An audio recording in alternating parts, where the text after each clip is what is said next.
This is an ODB Films production. Visit odbfilms.com today.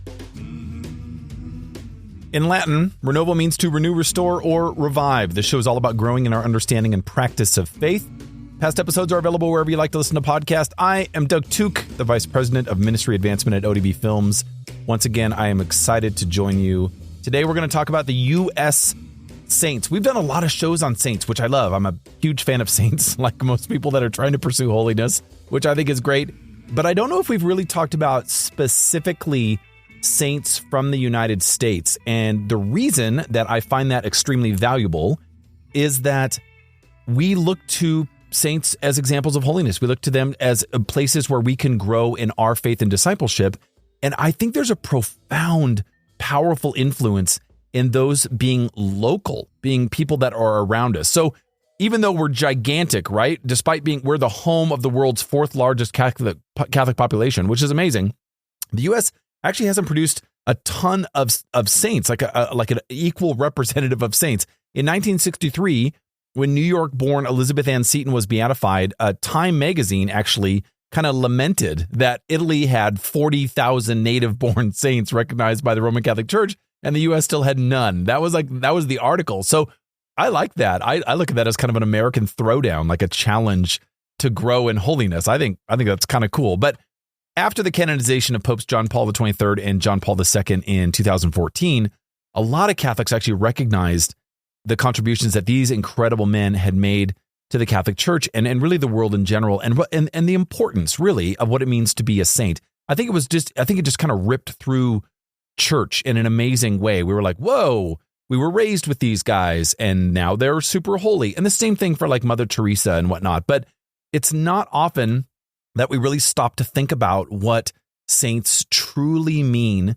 to today's lay people, to us, and how the average American Catholic family, or the average American Catholic for that matter, may use these examples of these incredible individuals, but especially American or U.S. saints in relatively recent history in their own lives. And that is really what we're about, inspiring and influencing holiness on this show. And I thought, let's talk about U.S. saints. Now, frequently, people turn to saints for obvious reasons to offer their prayers and intentions when they're in trouble. They need healing power. They're asking for more prayer. Yes, Lord, please heal me. And all the saints, please pray for me to be healed. You're asking for help. We do it when a loved one is sick or injured. If we're at a low point in our lives, we need divine intervention. The saints are there for us. They are protectors. We don't believe in a bunch of different gods. We just believe people are in heaven and we're asking them to advocate for us. Many saints did not serve or live in the United States. In fact, the vast majority, right? But the examples of women and men like Kateri Tekakwitha, Marianne Cope, Catherine Drexel, John Newman, all of whom were born or served in the United States, are relatable examples of holiness. And I love that. So the tradition of saints has a super long history in the Catholic Church. Saints, including those who have served this country, they're really the forebearers in the faith. They've provided a foundation for our beliefs. They give us examples of how we can continue to grow and to develop as believers. But this is the point I want everyone to remember before we get into some of the details of our saints. They're human beings like you and I. They walked on this earth facing daily struggles and hardships. They were able to emulate what it means to be a true Christian in the world. And there's a strong connection between the saints and Jesus, obviously, who also was a human being and walked the face of the earth. The saints follow in Christ's footsteps, and what they've done for us is really provide a specific witness to what it means to be a true disciple in their specific time and place. And I want to emphasize that because I think that's what inspires us to be holy. Is these are real human beings. Every single saint was a sinner, except for Mary. We'll talk about her on another show. And we have done that on like a bajillion different shows, okay? They were all sinners, all of them. They were just like you and I, human beings, but they deeply invested themselves in a relationship with Christ. We know that holiness is everywhere, right? Especially in this time, there is such a thing as spiritual communion. However, we don't often hear of these sort of U.S. saints, partly because the U.S. is still so young compared to other places in the world. So the lives of the saints who helped build the Catholic Church in the United States, Francis Cabrini, Isaac Jogues, John Newman, Elizabeth Ann Seton, Damien de Vesture, among plenty of others. They're all strong, courageous, determined, and obviously holy. But these saints also could be kind of foolhardy, like silly and obstinate and stubborn and dismissive. Okay. And I know all of them are not U.S. born, but they served in the U.S. Okay. So in other words, they were a lot like everyone around them with a mixture of all kinds of different qualities and characteristics. Guys, they were human beings. And what makes the stories of North American saints super compelling is that a distinctly kind of American, and I'm on this show, we're going to emphasize sort of U.S. way of holiness emerges from their lives and their work. It's unique to our culture. These are people who walked the streets of New York, Philadelphia, Baltimore, New Orleans, Denver, right? They traveled along California coast into the Southwest, penetrated the heartland of Indiana, Missouri. They reached out into territorial islands of the United States. They are our patrons and matrons, and it's good for us to get to know them. And so I'm going to go through about 10 that are kind of my favorites, the ones that I just think tirelessly worked to build the kingdom of God in the United States. And I just love them. And if you don't know them, I would encourage you to really get to know them. I just think they're profound individuals, and it's well worth your time. So the first one, impossible to do this list without the first one, St. Elizabeth Ann Seton. Now listen, St. Elizabeth was born in New York City, and we did a show. We talked about her extensively, but just I want to introduce you to her if you haven't heard that show. She was born in New York to Episcopalian parents. Her husband was also Episcopalian, and it was her husband's death in Italy from tuberculosis that his business partners who took her and her daughter in actually introduced them to Catholicism. So 2 years after her husband died, Elizabeth was received into the Catholic Church. She then established a system of Catholic schools, unbelievable, which marked the beginning really of parochial school system in the United States, and founded the religious community of the Sisters of Charity of St. Joseph, the first congregation of religious sisters to be founded in the United States. Amazing. Her daughter, Catherine, was the first American to join the Sisters of Charity, and she died of tuberculosis in 1820. Sorry, Elizabeth Ann Seton died of tuberculosis in 1821 at the age of 46, and she's entombed at the National Shrine of St. Elizabeth Ann Seton in Emmitsburg, Maryland. She's an amazing woman. And I just want to mention, because I have mentioned this before, but I think it just demands repeating. Elizabeth Ann Seton designed and developed a parochial school system for the poor. Like specifically, she was serving the Black African community and the Native American community. And she specifically wanted to serve the poorest of the poor who were not able to attend the kinds of schools that she saw a little bit more of an entitled and wealthy class attend. And I think that's really important to mention, because I think Catholic schools right now could certainly be talked about as a place where maybe we're not seeking to serve the poor in the same spirit as Elizabeth Ann Seton. Maybe we need to invite her prayers into that conversation a heck of a lot more. The next one is St. Catherine Drexel. St. Catherine was born in Philadelphia to a super wealthy family, and her dad left behind a $14 million fortune to be split between Catherine and her two sisters. And this was a long time ago, so that was a lot of money. But charity was never really a virtue that was far off for her family. They weekly distributed food, clothes, and rent assistance to the needy. So just because they were wealthy didn't mean that they didn't really serve the poorest of the poor around them. At an audience with Pope Leo XIII, she and her sisters asked for missionaries to staff Indian missions that they had been financing with their fortune. And to her surprise, the Pope suggested that Catherine become a missionary herself. So she did. She entered the Sisters of Mercy convent in Pittsburgh and then led 13 other women in founding the Congregation of the Sisters of the Blessed Sacrament, and then ministered to the Native American and Afro-American communities in the West and Southwest until her death in 1955. And she's the only canonized saint to be born an American citizen. That's amazing to think about so far, right? Amazing, right? All right. One, a saint who is just after my own heart, who I know is actually born a little bit north, but certainly served in the United States. And that's St. Kateri Tekakwitha. And oh my gosh, I don't know that very many days go by where I don't ask her to pray for me and my family, but also to pray for the beloved Blackfeet tribe, the Pigan and the Pikuni tribe that I've gotten to do some work with. She's amazing. She's just a patroness of really the native communities in the U.S. Kateri was an Algonquin Mohawk laywoman who converted to Catholicism at the age of 19. She was born in a Mohawk village in present-day New York. Her father was a Mohawk chief and her mother was an Algonquin who had been captured and assimilated into the tribe, but she remained a Roman Catholic. So so I just said that Catherine Drexel was the first native born. Here's the thing. We don't really know where Kateri was born. So because the Algonquin did not live in cities in permanent residence, we don't actually know if where she was in New York at the time or not.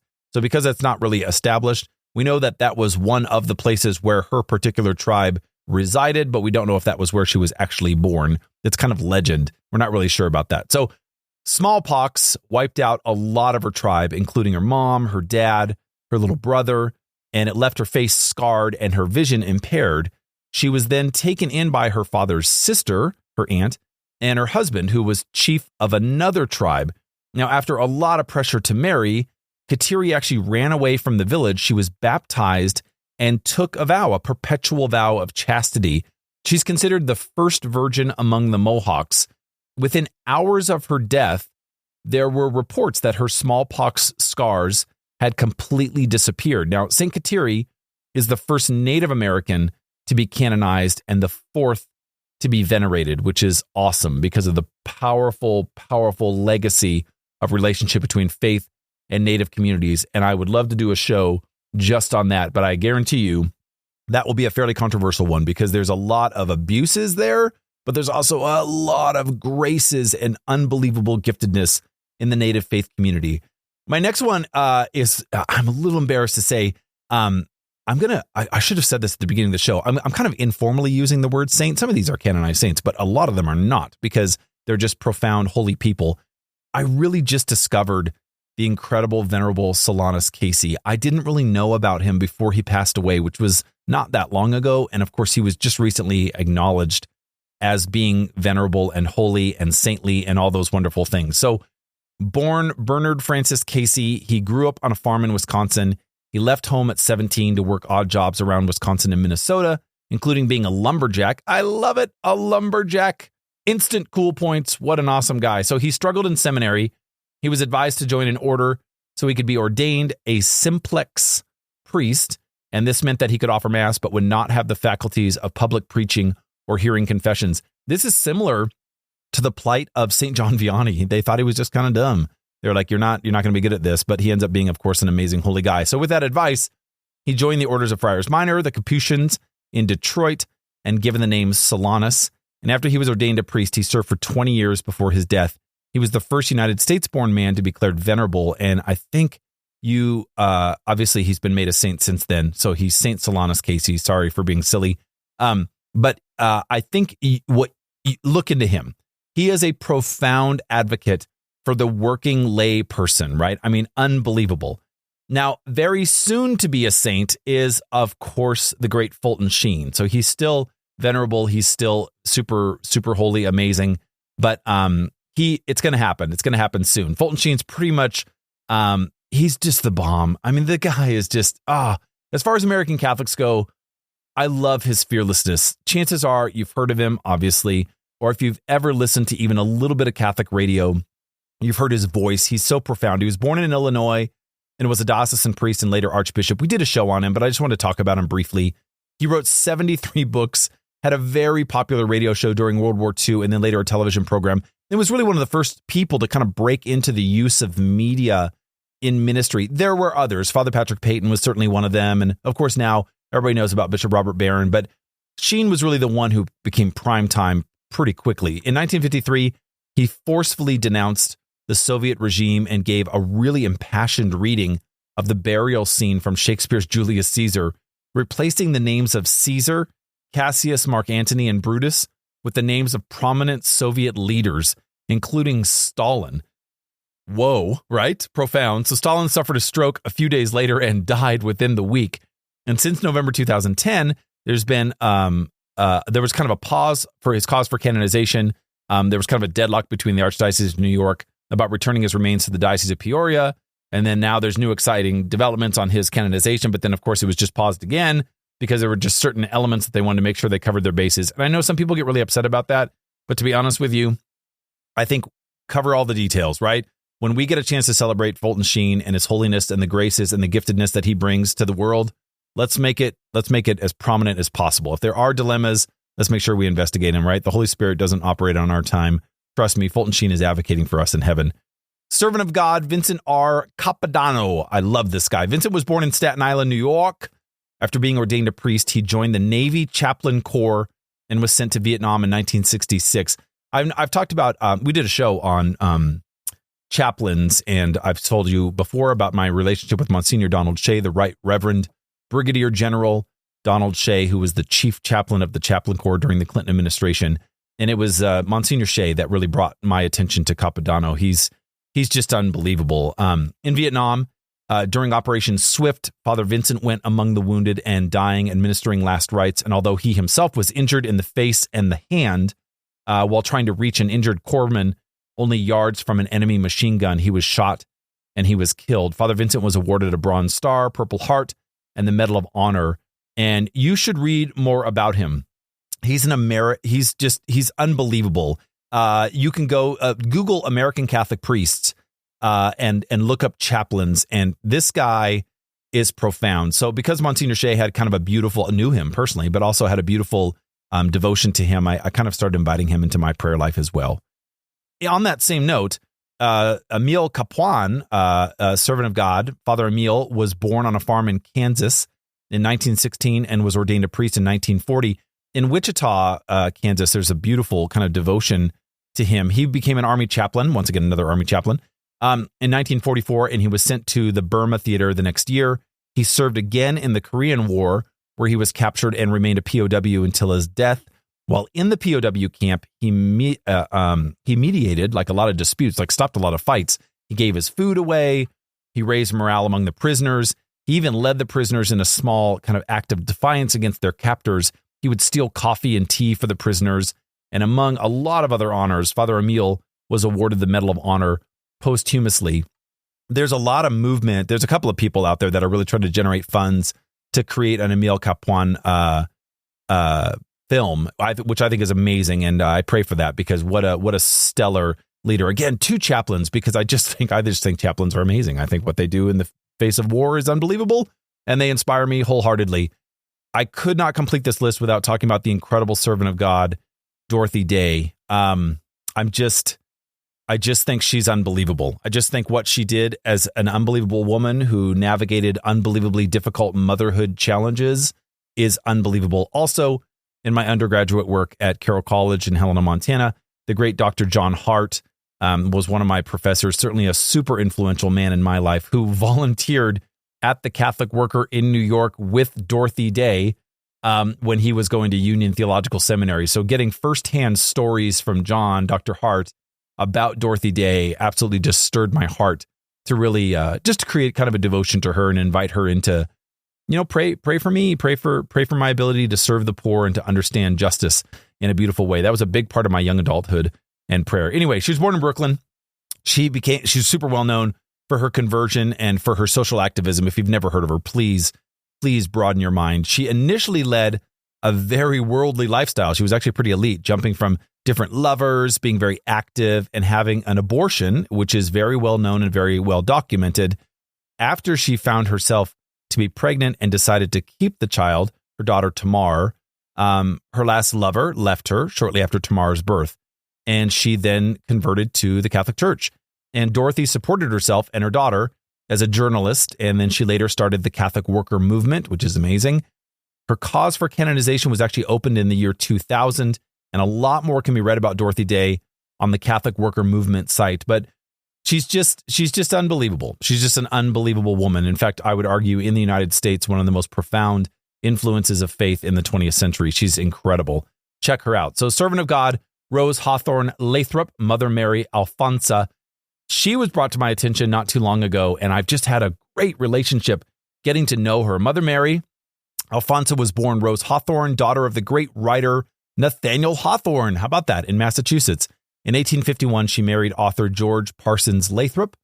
Hard times came to the Lathrops, though, didn't go super well. Their son died at age 5 of diphtheria. Later, Rose and George separated, and he died from cirrhosis a few years later. So Rose, she later served alongside the Sisters of Charity of St. Vincent de Paul, and she was really inspired by their motto, I am for God and for the poor, period. Rose trained as a nurse and then became a Dominican tertiary, and from then on was known as Mother Mary Alfonso. And she founded an order now known as the Dominican Sisters of Hawthorne and died peacefully in her sleep. She's just an unbelievably diligent woman. She's just read her life story, the work and the dedication to faith. The thing I love about her too, and this is true of Catherine Drexel and Elizabeth Ann Seton as well, I love that her life just pivots midlife. I'm in my 40s. I'm in that midlife. I'm entering that midlife moment. And I love the inspiration of men and women who, like, you think you have it all together in your 20s and 30s. You're like, well, this is who I am. This is what it's going to be like. And then they have these like midlife, just the Lord is like, no, I'm going to pull you this way. And they just completely change the direction of their life. And they find this unbelievable entry point into holiness that they never could have anticipated in their young adulthood. And I love it. And there's so many stories like that. So if you're a young adult and you're listening to this and you think you've got it all together, or you think you're experiencing the sum total of your pursuit of discipleship, you're out of your mind. The Holy Spirit's got a plan for you. Trust it. Last, but in no shape or form least, my good friend Ansel Augustine and a number of other friends actually brought to my attention the great servant of God, Augustus Tolton. And I have a picture of Father Tolton in my studio. I just poured my brain into him and bought a bunch of his like books about him. And I just adore his story. I hope someday someone is able to really tell that story, maybe in film, or I know there's a one-man play circulating out of Illinois that's totally worth checking out. But oh my gosh, Augustus was born in Missouri in 1854 to parents who were slaves. His mom had been raised Catholic and had Augustus baptized. The slave master's wife actually was the godmother of Augustus at the baptism, which is very rare. So though there's a lot of debate on how it happened, Augustus and his whole family were actually eventually freed, and they moved to Illinois. And while working in a factory, Augustus met a priest, an Irish priest no less, who encouraged his vocation and eventually backed his studies in Rome. So financially backed him. It's like a Hamilton story almost, right? Augustus was ordained a priest and is the first Black Roman Catholic priest in the United States. There's so much more to his story. There's no way we can cover all of it. Tolton pushed the boundaries of like ethnic, of just like racial tension as a Black African Catholic priest in the most difficult time of slavery in the United States, when slavery was on everyone's mind and tongue, in the thickness of civil war. And he was like presiding over weddings. He was saying mass, and people that were actively racist and leading hate groups were threatening him, and he did it anyway. It's an amazing story of just profound courage. Thankfully, this list is nowhere near exhaustive. There's no chance. There are a lot of other American saints, blesseds, venerables, servants of God throughout our relatively short history. But listen, the holy men and women that I talked about and a lot more, they were great Americans, right? They were great people of the United States who truly displayed the diversity of our nation, as well as really the vastness and the love and the charity of our God. And here's my invitation to you is like, look to our holy American brothers and sisters for inspiration. We're trying to navigate depths in freedom. I love my country. I love my culture, and I pray that the Lord bless it. But listen, look to the holiness of saints as leaders in the faith in this space, not your politicians. I assure you, the American saints, the saints of the U.S., are truly the ones who have stirred our hearts in the true fervor of what it means to be a Catholic in the U.S. And I can't wait to see, maybe in my lifetime, maybe in another lifetime, what the Lord has in store for the U.S. and holiness here. So make that your prayer. Thanks a lot for listening. Sincerely, we're partners in the journey of faith. I hope you'll share the Renovo podcast with friends and foes. Send your topic suggestions, questions, and/or comments to doug@odbfilms.com. Always remember to engage the tradition and live the conversion. Until next time, God bless.